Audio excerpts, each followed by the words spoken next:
Jean-Claude Viraud en connaît un rayon sur les pommes. Dans son verger à Colombier, pas très loin de Vesoul, il aime partager avec d'autres amis sa passion pour les arbres fruitiers. J'ai commencé il y a 50 ans, donc j'avais grosso modo 25 ans. J'ai 4 vergers, là il y en a une 60-70, mais mes 4 vergers sont à peu près de la même importance, donc j'ai à peu près 250 arbres qui sont bons. Mais son verger, c'est bien plus qu'un verger traditionnel. Ici, l'on peut trouver des pommiers anciens. La Franche-Comté compte 80 sortes de pommes. Pour les valoriser et les préserver, Jean-Claude se retrouve avec d'autres passionnés à Vesoul pour des échanges et des conseils.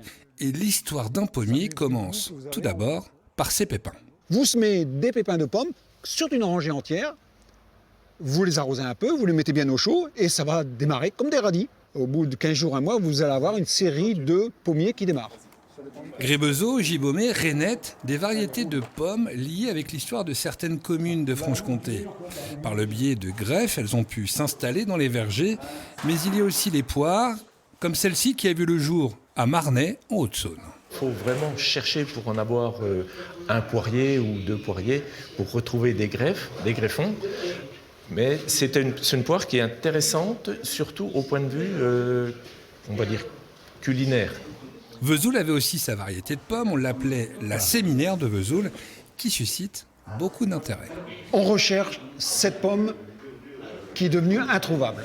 C'est une pomme qui a été créée par les séminaristes aux époques 1870 environ, et qui petit à petit a disparu. Et aujourd'hui, on ne la retrouve plus.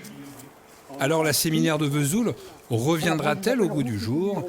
Les amis des pommes ont bon espoir pour que se perpétue le bonheur dans les vergers.